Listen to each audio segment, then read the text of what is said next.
يقول الله سبحانه وتعالى: أعوذ بالله من الشيطان الرجيم بسم الله الرحمن الرحيم يسبح لله ما في السماوات وما في الأرض الملك القدوس العزيز الحكيم والذي بعث في الأميين رسولا منهم يتلو عليهم آياته ويزكيهم ويعلمهم الكتاب والحكمة وإن كانوا من قبل في ضلال مبين وآخرين منهم لما يلحقوا بهم وهو العزيز الحكيم ذلك فضل الله يؤتيه من يشاء والله ذو الفضل العظيم. أما بعد, alhamdulillah ma'asyiral muslimin wal muslimat yang dirahmati oleh Allah Subhanahu wa taala. Bersyukur kepada Allah Subhanahu wa taala pada pagi yang berbahagia ini kita semua masih diberikan kesempatan kepada Allah untuk menghirup udara Allah, berjalan di bumi Allah, untuk kita gunakan awal hari ini dengan beribadah kepada Allah, menjalankan salat subuh, kemudian kita duduk dalam majlis yang sangat mulia yaitu majlis ilmu. Yang pada pagi hari ini insyaallah bahasa kita masuk kepada suratul Jumu'ati atau Jum'ah. Allah Ta'ala berfirman, yusabbihu lillahi ma fis samawati wa ma fil ardh.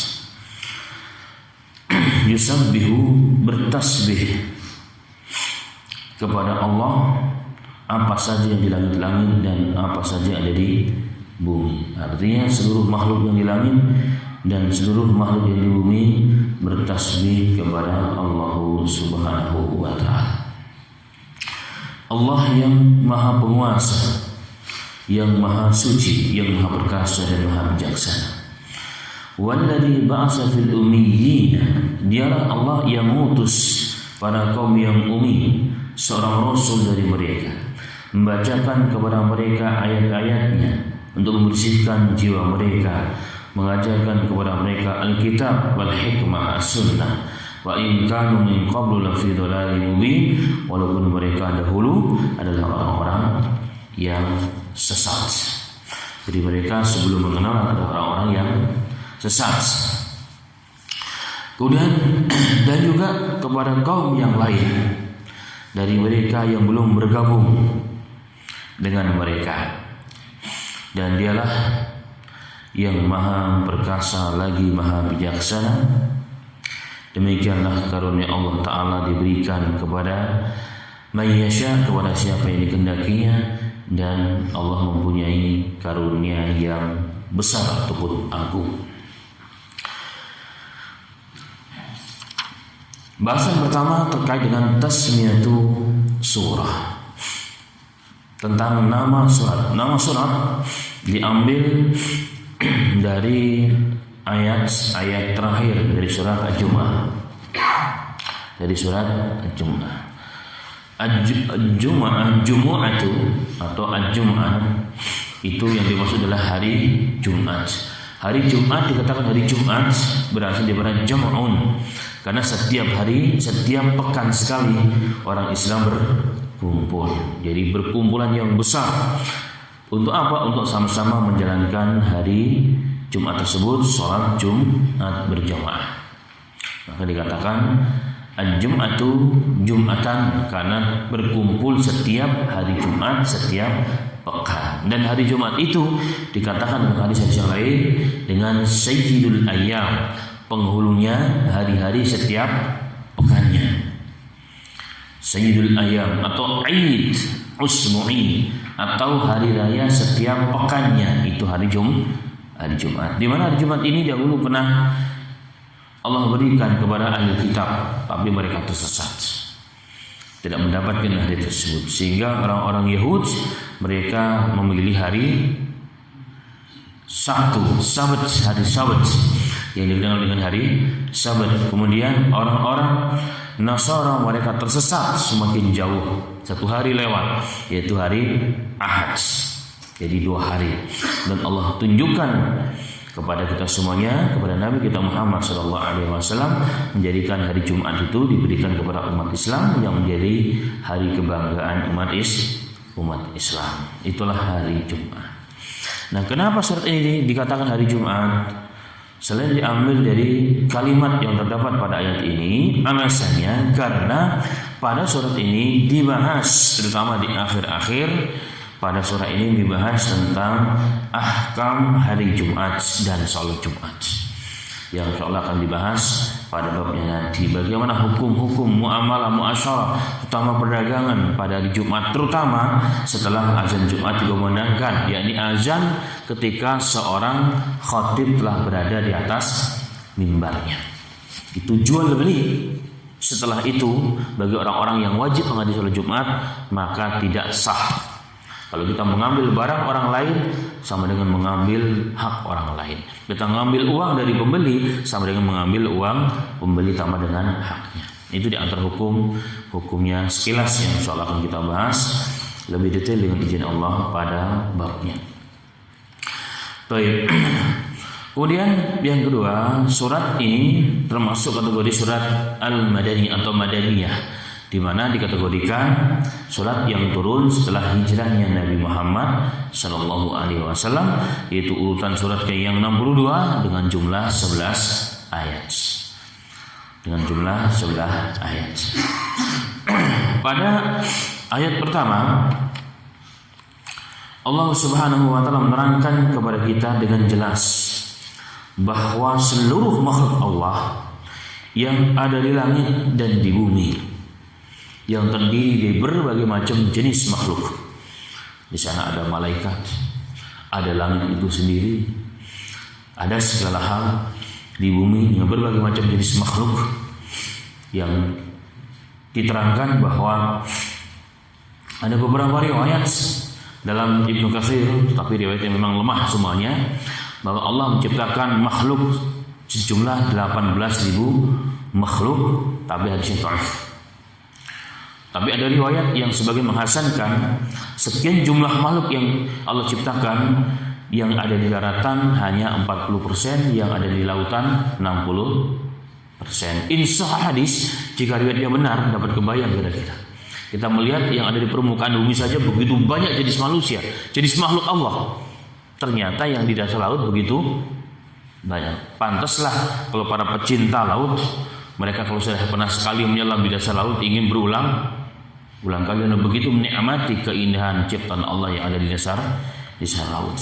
Tetapi telah ditemukan pada tahun 2007 bahwa makhluk yang ada di muka bumi ini setiap tahunnya itu berkembang. Ada 2.700.000 spesies, termasuk jamur-jamuran, bakteri-bakterian, dan telah dipelajari bagaimana perkembangan mereka. Tetapi yang dikatalogkan baru 900.000 spesies makhluk jenisnya.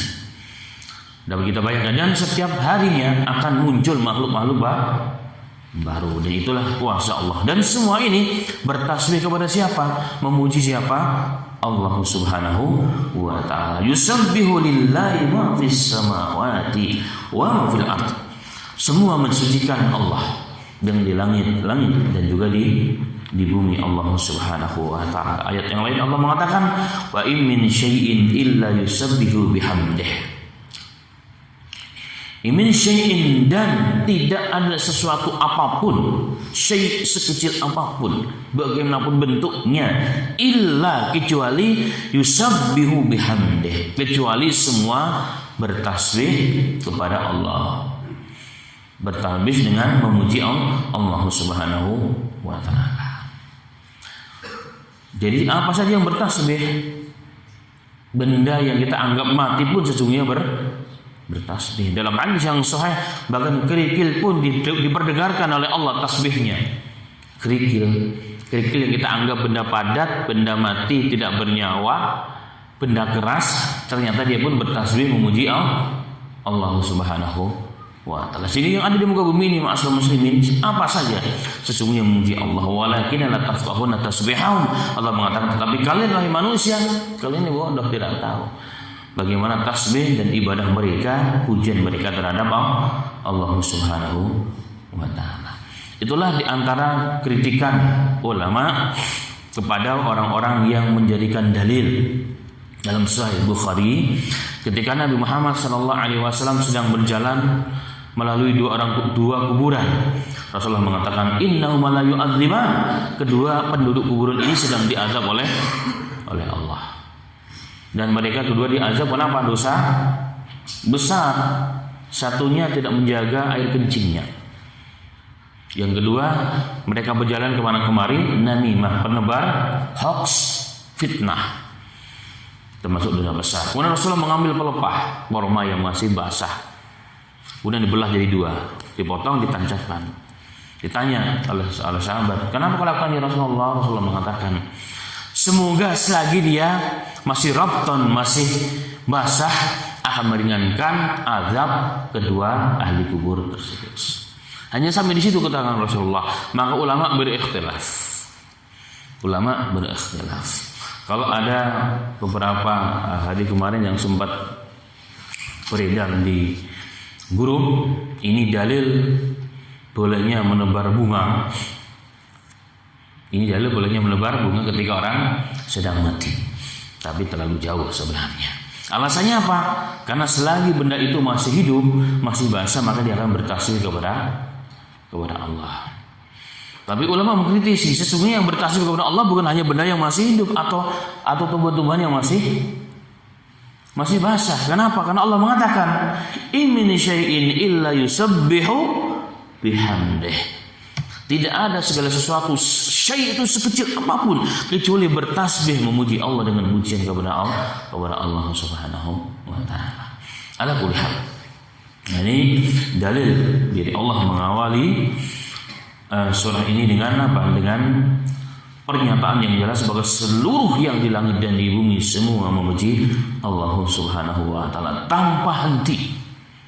Bahkan dalam satu riwayat Nabi Muhammad SAW bercerita mengenai bagaimana ibadah dan ketaatan malaikat. Rasulullah mengatakan, langit itu bunyi, adatis sama, langit itu bunyi, wa haqqala laha antati, dan berhak langit untuk bunyi. Bunyi yang dimaksud adalah digambarkan yang sering saya sampaikan, kalau di kampung-kampung itu banyak dipan-dipan depan rumah yang terbuat dari bambu. Jika yang duduk itu besar-besar, maka biasanya bunyi krek. Nah, begitulah langit itu kurang lebih bunyinya. Kenapa? Terlalu berat. Ada Rasul mengatakan tidak ada satu jengkal pun di atas langit sana kecuali semuanya dipenuhi oleh malaikat yang sedang beribadah kepada Allah. Ada yang bertasbih sepanjang zaman, ada yang rukuk dan seterusnya. Itulah ibadah makhluk yang bernama malaikat Allah Subhanahu wa taala. Maka pantaslah kalau Allah mensifati manusia ini adalah zaluman jahula. Innahu kana zaluman jahula. Allah mengatakan manusia itu zalim, tidak ngerti dia apa yang terjadi pada makhluk-makhluk selain manusia dan jin. Dan jahul, tidak mengerti, bodoh, tidak mengerti Anda. Kemudian Allah mengatakan Al-Malikul Quddusil Azizil Hakim. Jadi zat yang ditasbihi, yang penduduk langit dan bumi memujinya, itu adalah raja. Adalah raja di raja, Malikul Mulk, rajanya raja Allah Subhanahu wa taala. Al-Qudus, yang maha suci. Al-Aziz, yang maha perkasa, tapi keperkasaannya tidak ada unsur kezaliman. Makanya Allah mengatakan kemudian mensifati dirinya Al-Hakim. Dan selain perkasa, Allah juga maha bijaksana yang selalu menempatkan segala sesuatu pada tempatnya. Tidak pernah salah. Segala hal sangat munasib dan seimbang Allah Subhanahu wa ta'ala. Kemudian Allah mengatakan, huwallazi ba'atsa fil ummiyina rasulah.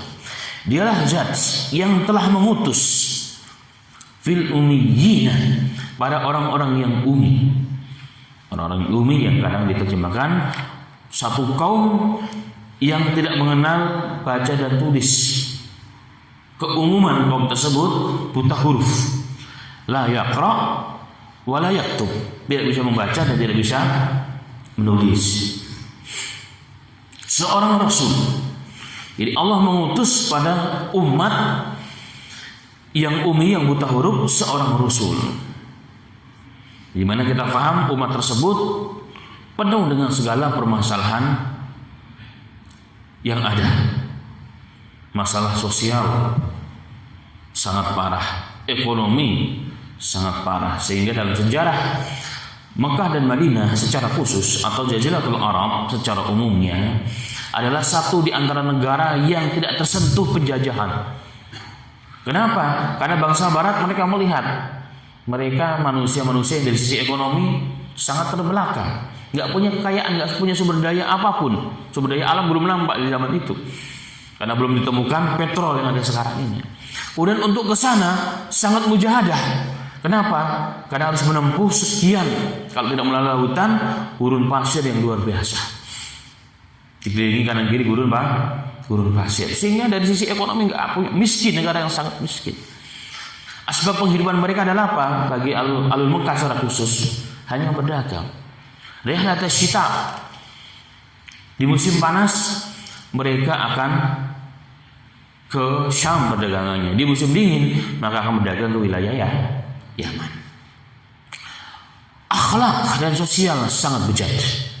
Tidak dikenal kerajaan di sana di zaman itu, tidak dikenal. Kalau begitu sangat keterbelakang. Yang kuat mendolimi yang lemah. Bahkan kalau kita lihat syair Arab, orang yang mempelajari budaya Arab, para Islam, bahkan mereka membunuh orang itu satu kebanggaan. Membunuh orang itu adalah satu kebanggaan. Seluruh agama dan ajaran manapun mengharamkan yang namanya mengawini istri bapaknya. Tapi mereka justru istri bapaknya itu diwarisi oleh anak-anaknya. Insya'a kalau mereka mau dikawini, kalau enggak ditahan, tapi enggak boleh nikah. Itu semua terjadi di Arab. Apalagi wilayah dari sisi pendidikan, politik apalagi. Pendidikan juga kita disebutkan ummi. Allah mensifati mereka kaum yang ummi. Tapi Allah mengutus untuk menyelesaikan segala masalah yang ada ini hanya seorang Rasul minhum, dari mereka juga, bukan dari mana-mana. Dan tugas Rasul yang pertama kali apa? Yatlu alaihim ayatihi, membacakan kepada mereka ayatnya. Untuk apa tujuannya? Uyuzakkihim, untuk membersihkan jiwa mereka. Jadi tazkiyatun nafs yang disebut dengan tazkiyatun nafs, pembersihan akhlak jiwa mereka agar siap menerima apa? Wahyu. Baru wahyu alimul kitab, baru Allah setelah dibersihkan jiwa mereka, mereka sudah siap menerima perintah dan sunnah Rasul, baru Allah mengatakan wa yu'allimul kitab wal hikmah, baru Allah mengajar kepada mereka al-kitab wal hikmah. Al-hikmah diterjemahkan oleh Imam Syafi'i sebagai as-sunnah. Wa in kanu min qablu la fi dhalalin mubin, walaupun mereka dahulu sebelum ini adalah orang-orang yang fi dhalalin mubin, dalam kesesatan yang nyata. Kalau mereka hidup di zaman perang Islam yang disebut dengan zaman jahiliyah. Zaman jahiliyah. Tapi perlu diingat, yang zaman jahiliyah itu bukan hanya orang Arab, hampir seluruh dunia. Jahiliyah, kalau punya anak perempuan malu, akhirnya apa? Dipendam hidup. Mereka membuat Tuhan, kalau lapar Tuhannya dimakan. Itulah pengakuan Umar bin Khattab. Wa akharina minhum lamma yalhaqu bihim, dan orang-orang di antara mereka yang belum bergabung dengan mereka. Wa huwal azizul hakim, dan Allah adalah zat yang maha perkasa lagi maha bijaksana. Baik. Pada beberapa ayat ini, ayat pertama sampai ayat keempat, ada beberapa hal yang sangat penting yang Allah isyaratkan kepada kita. Yang pertama tadi tentang kuasa Allah Ta'ala meliputi segala hal dan semua tunduk dan patuh kepada Allah. Yang kedua, pelajaran penting di sini yang Allah isyaratkan adalah bahwa Allah mengutus seorang Rasul saja untuk menyelesaikan segala masalah yang ada pada umat manusia. Hanya seorang Rasul. Segala masalah ternyata diselesaikan dengan apa? Dengan taat kepada Allah dan Rasulnya. Dan kita faham sejarah adalah sebaik-baik bukti. Ahlu jahiliyah yang disebut dengan para sahabat, Orang yang tidak dikenal oleh dunia sama sekali. Tapi ketika mereka beriman kepada Nabi Muhammad sallallahu alaihi wasallam hanya 23 tahun, maka mereka bahkan ditakuti oleh seluruh dunia. Ekonomi Allah baiki, politik Allah baiki, kekuasaan Allah berikan, sehingga mereka menjadi orang-orang bintang-bintang dunia, menjadi masabil huda fi dhulumat, menjadi penerang-penerang dalam kegelapan saat manusia dalam hidup dalam kegelapan. Hanya taat kepada Rasul sallallahu alaihi wasallam. Ini yang penting berarti. Nah, dari sini pelajaran penting adalah apa yang Allah ingin syaratkan kepada kita. Berarti sesungguhnya usaha satu negara untuk memperbaiki apapun di negara tersebut, jika tidak merujuk kepada Allah dan Rasulnya, maka nggak akan pernah ketemu. Apalagi semakin menjauhkan ulama dari pemerintahan, nggak akan pernah bisa. Ulama bukan harus mengemis ke pemerintah, tapi pemerintah yang harus mendekat kepada para ulama. Agar apa? Mereka mendapatkan nasihat-nasihat, fatwa-fatwa yang bersumber kepada firman Allah dan sunnah Nabi Muhammad sallallahu alaihi wasallam. Hanya ingin memperbaiki ekonomi politik saja, tapi hanya di situ fokusnya, nggak akan pernah ketemu. Kalau tidak kembali kepada merujuk kepada Allah dan Rasul, mengembalikan itu semua kepada ajaran dan tuntunan agama Allah Subhanahu wa taala. Pertanyaan, adakah metode ilmu apa saja yang dapat merubah manusia dari manusia yang jahil juhala, jahiliyah, hanya dengan 23 tahun berubah menjadi manusia yang ditakut oleh dunia?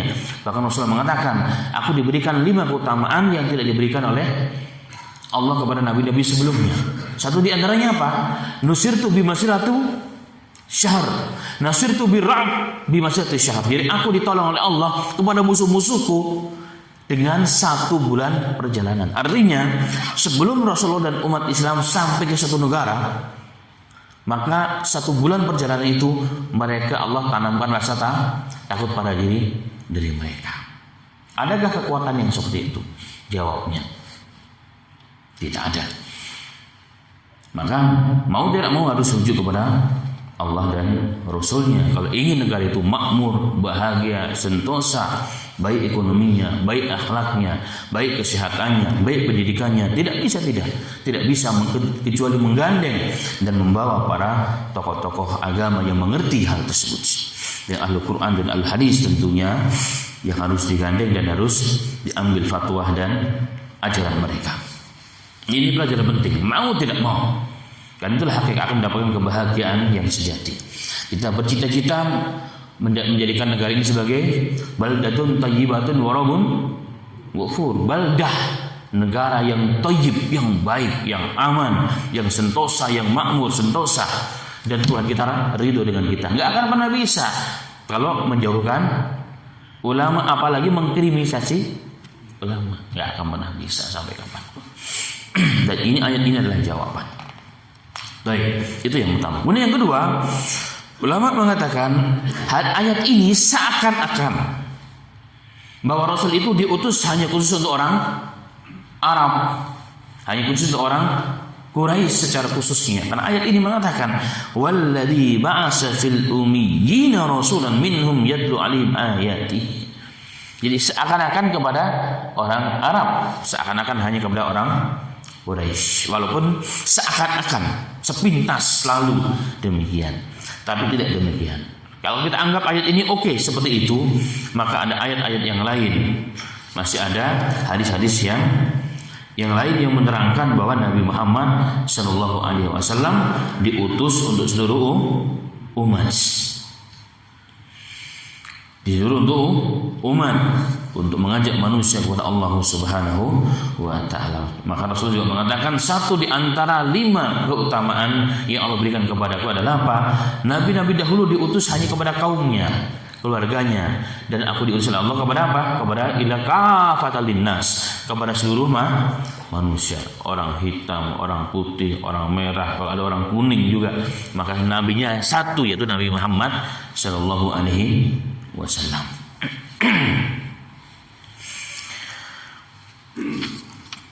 Kemudian yang berikutnya adalah tugas Nabi. Pada ayat ini juga Allah menerangkan tugas Nabi. Tugas Nabi yang pertama adalah apa? Membacakan ayat-ayat Allah agar tersucikanlah jiwa umatnya. Nah, membacakan ayat-ayat di sini yang dimaksud ayat itu ada dua.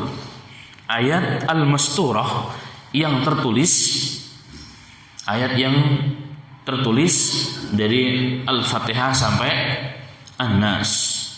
Yang kedua ayatullah al-masyhudah atau al-mandhurah, ayat Allah yang dapat disaksikan, yang dapat dilihat.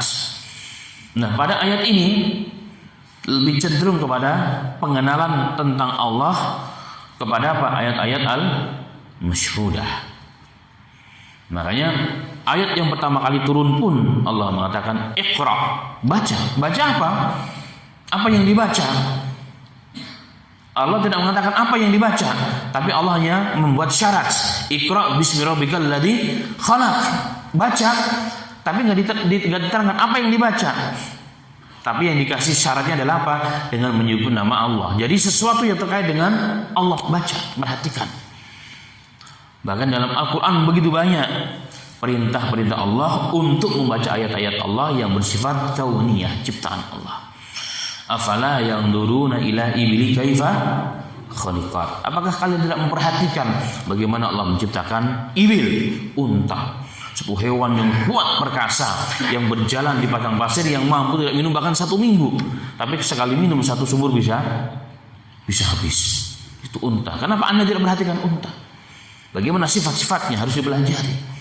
Langit, bumi, tanah dan sebagainya. Wa fi anfusikum afala tubsirun. Apakah kalian tidak mempelajari, memperhatikan pada diri kalian terdapat tanda-tanda dan kuasa Allah Subhanahu wa taala. Ternyata dengan banyak memperhatikan ini semua, hasilnya apa? Hasilnya adalah tazkiyatun nafs, membersihkan jiwa kita. Dan ini penting. Maka tugas Nabi membacakan ayat-ayat Allah untuk tazkiyatun nafs. Yang kedua, mengajarkan umatnya Alkitab dan Al-Hikmah dan As-Sunnah. Nah, 2 atau 4 hal ini adalah perkara tugas utama para Nabi dan Rasul. Dan setelah Nabi dan Rasul tidak ada, maka diberikan tugas ini kepada para alim, ulama, penerus mereka. Kemudian dari sisi ilmu tarbiyah, di sini juga Allah mengisyaratkan kepada kita tentang step by stepnya dalam mentarbiyah. Dalam bahasa pondok pesantrennya, sebelum belajar itu harus disiapkan dengan tarbiyah. Dan tarbiyah itu disebut dengan proses adab. Maka mempelajari adab itu harus sebelum mempelajari ilmu itu sendiri. Makanya kalau kita lihat di sini, Allah mengatakan bahwa sebelum diajarkan kitab dan sunnah, jiwa dulu yang disiapkan, jiwa dulu yang dibersihkan. Padahal kalau kita melihat kepada ayat, jauh ribuan tahun sebelum Nabi Muhammad lahir, kakeknya Rasulullah yang ke-41 siapa? Khalilullah, kekasih Allah, Ibrahim alaihissalam. Dalam surah Al-Baqarah berdoa. Jadi Nabi Ibrahim dalam surat Al-Baqarah beliau berdoa, Rabbana wab'as minhum rasulan wa ba'as fihim rasulan minhum yatlu alaihim ayatik wa yu'allimul kitaba wal hikmah wa yuzakkihim innaka antal azizul hakim. Dalam surat yang lain Allah mengatakan, Rabbana, ini kata Ibrahim, ya Rabb, wab'as fihim, utuslah pada keturunanku nanti seorang rasul dari mereka yang tugasnya adalah yatlu alaihim ayatik, yang membacakan kepada umatnya ayat-ayatmu, yang mengajarkan kepada mereka Alkitab wal hikmah wa yuzakkihim, baru yang terakhir, dan mentazkiyah mereka dan membersihkan jiwa mereka. Innaka antal azizul hakim, sesungguhnya Engkau adalah zat yang maha perkasa lagi maha bijaksana. Nah, doa Nabi Ibrahim tazkiyatun nafs itu ditakhirkan. Yang pertama adalah apa? baca ayat, mengajarkan Quran, mengajarkan hikmah. Tapi dijawab oleh Allah sekian ribu tahun. Allah turunkan kepada Nabi Muhammad SAW dan dibalik oleh Allah. Diutus seorang Rasul dari mereka sendiri, tapi dibalik sisanya. Yang pertama adalah apa? Yatlu alaihim ayatihi wa yuzakkihim.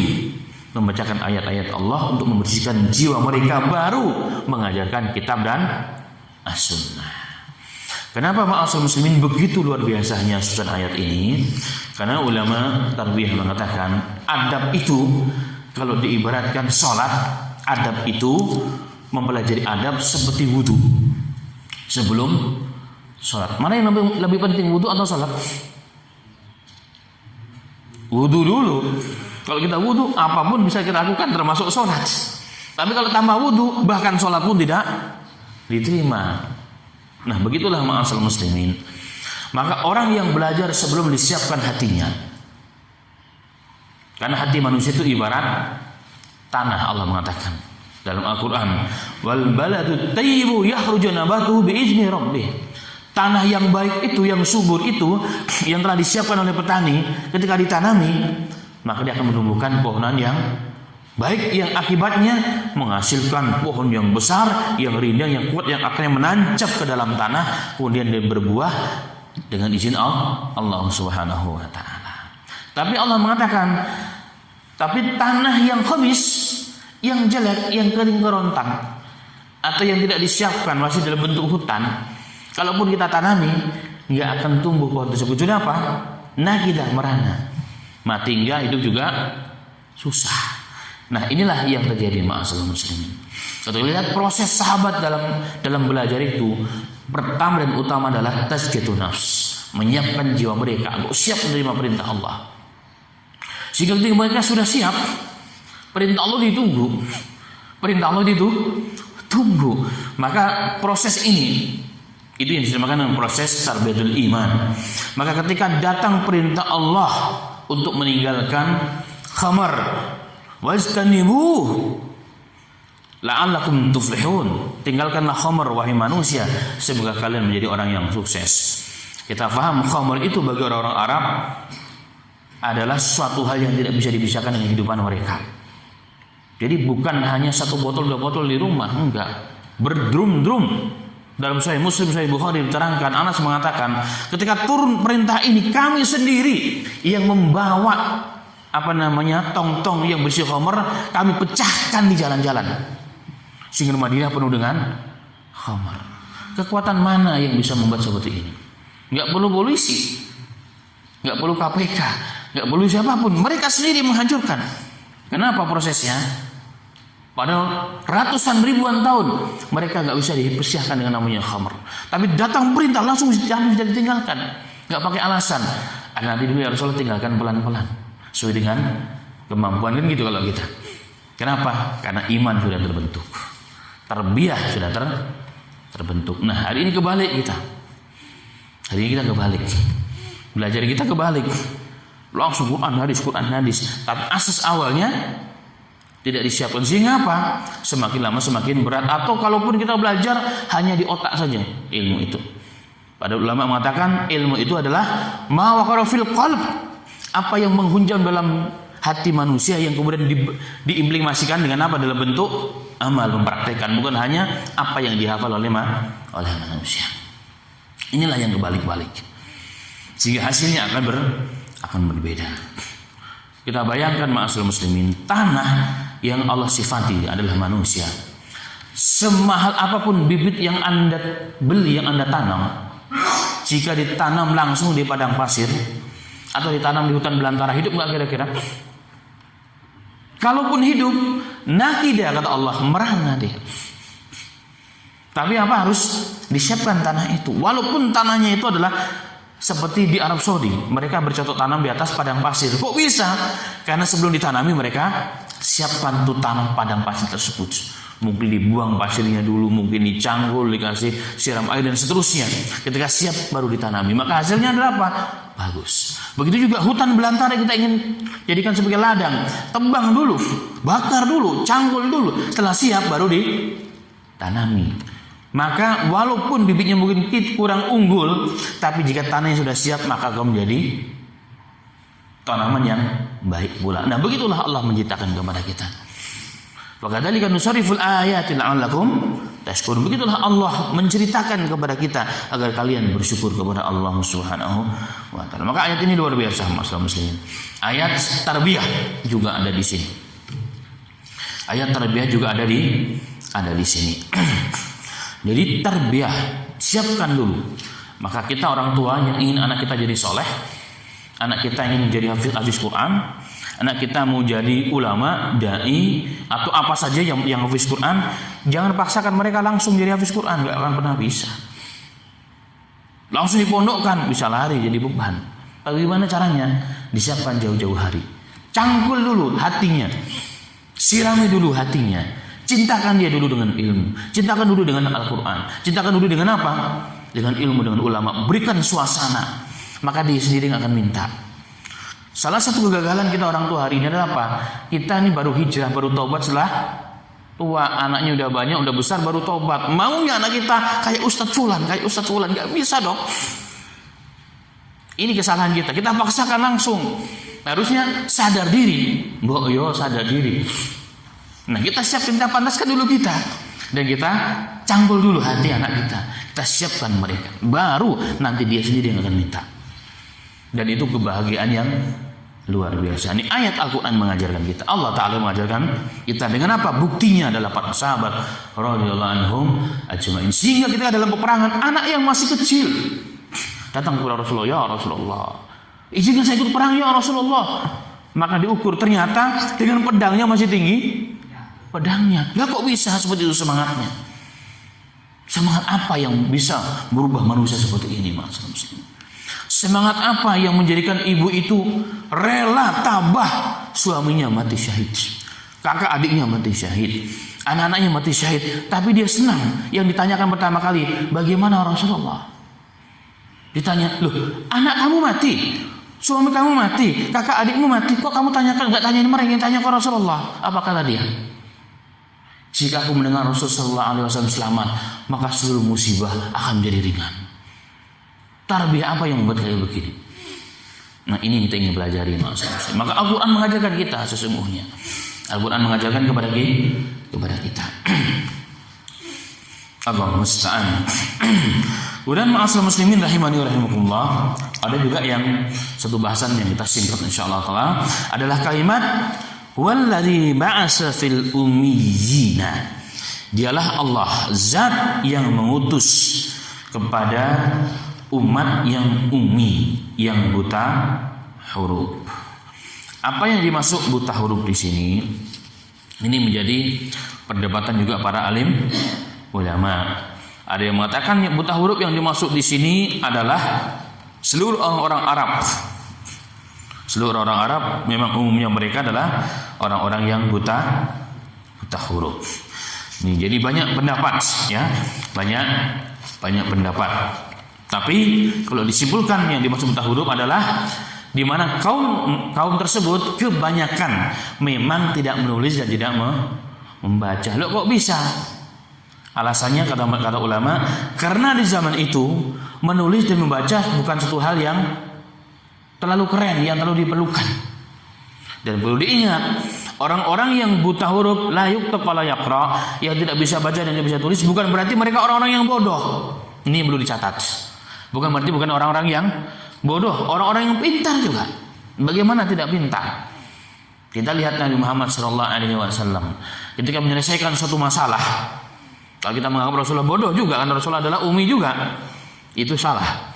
Kita lihat tidak dimaksudkan pada lakob ini bahwa Rasul dan umatnya buta huruf adalah orang yang keterbelakang, yang tertinggal. Tidak, karena zamannya memang begitu. Itu yang begitulah umumnya, dan bukan yang bodoh.